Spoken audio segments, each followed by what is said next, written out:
Y a propósito de este tema, me da mucho gusto poder dialogar de frente a nuestros amigos televidentes con Jorge Arzate. Él es pues especialista en estos temas de políticas públicas en la Universidad Autónoma del Estado de México, particularmente con lo que tiene que ver sobre el asunto de violencia de género. Bienvenido. Alejandro, muchas gracias por la invitación. Al contrario, bienvenido, gracias por estar con nosotros. Vamos a hablar un poquito de este tema que es muy importante para México, para el Estado de México. Sabemos que los datos de violencia de género son muy abultados y entonces hay que tener claridad sobre el fenómeno y los gobiernos también tienen que hacer innovación en la política pública. A ver, empecemos con esto, Jorge, si tú me lo permites.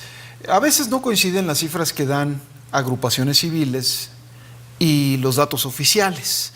De hecho, recordarás tú que hubo una gran presión durante mucho tiempo para que en el Estado de México se emitiera la alerta de género y con insistencia las autoridades decían no es necesario, no es necesario, no es necesario, hasta que lo tuvieron que hacer. ¿Por qué? Bueno, la alerta de género es necesaria, ¿no? Creo que es una decisión correcta, pero además de la alerta de género hay que crear entornos sociales de bienestar. Es decir, tenemos que generar condiciones para que todas las mujeres de México y del Estado de México tengan satisfechas sus necesidades básicas, tengan seguridades, ¿no? Y no sufran diferentes formas de violencia, ¿no? Violencia cultural, violencia económica, que no tengan procesos de injusticia. Eso es muy importante, ¿no? Mientras no construyamos estos entornos sociales de igualdad, y de bienestar, será difícil avanzar en torno a la eliminación de la violencia de género.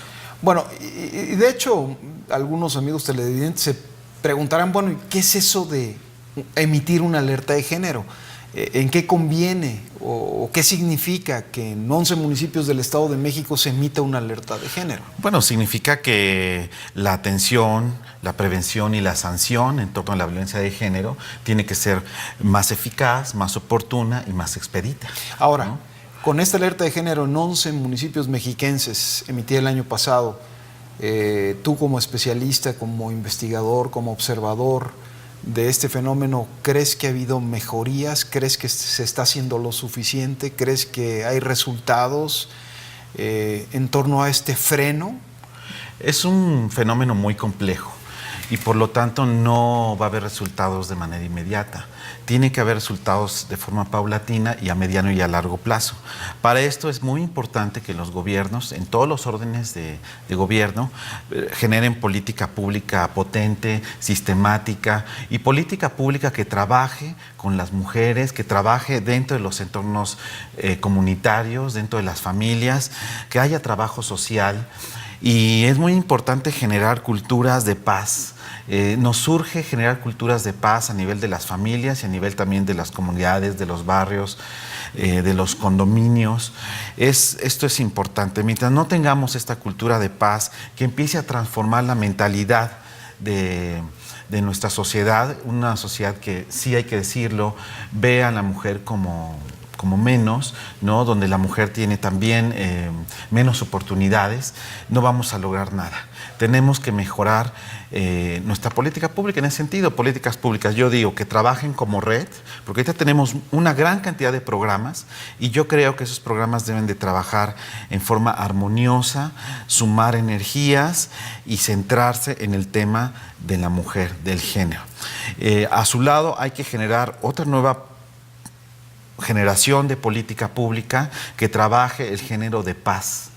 El tema de la paz es muy importante para nosotros como mexicanos, no solamente por la violencia de género, sino por todo lo que estamos viviendo como país. A ver, Jorge, los seres humanos somos especialistas en hablar de la paz. O sea, tú encuentras frases, discursos, y no de ahora, y no de México, sino de todas las naciones que hablan maravillas de la paz, pero somos incapaces de vivir en paz. ¿No será un tema que no solo tiene que ver con políticas públicas, sino también con cuestiones hasta espirituales? Pues tiene que ver con la cultura, con la manera en que estamos pensando la relación con las mujeres, por ejemplo, ¿no? Se habla mucho de esta cultura machista que la verdad en América Latina está muy acendrada, ¿no? Entonces, cuando hablamos de culturas, estamos diciendo que tenemos que cambiar el imaginario colectivo, el imaginario social. Pero eso no se puede hacer. O sea, yo puedo poner una... Las reglas, normalmente cuando tú pones normas, te invitan, lo primero que haces cuando tú ves una norma es intentarla violar. Si ves un letrero que dice no, recién pintado, no ponga la mano, lo primero que hace la persona es poner la mano. Entonces, con prohibiciones no se resuelve todo. ¿Cómo cambias el corazón del hombre? La pregunta es, digo, si somos machistas, si somos... No, como tenemos cultura, que hacerlo con educación, primero.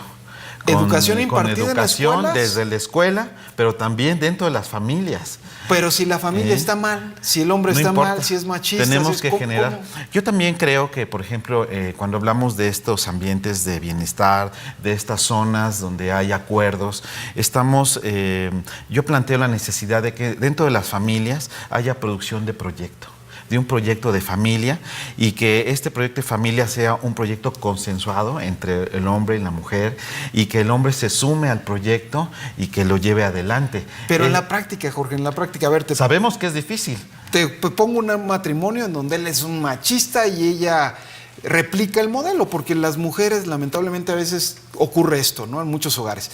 Un hombre machista que golpea a la mujer, que no, la mujer se aguanta, no se anima a ir a denunciar, no se vaya a quedar sola, tiene temor a que la señalen, a quedarse sin dinero, y replica esta vivencia con las hijas y con los hijos. Al hijo le enseña que es válido, en consecuencia, hacer lo que quiera con la mujer, y además es la primera que cuando la hija no llega a las 8 de la noche, ya la quiere casar.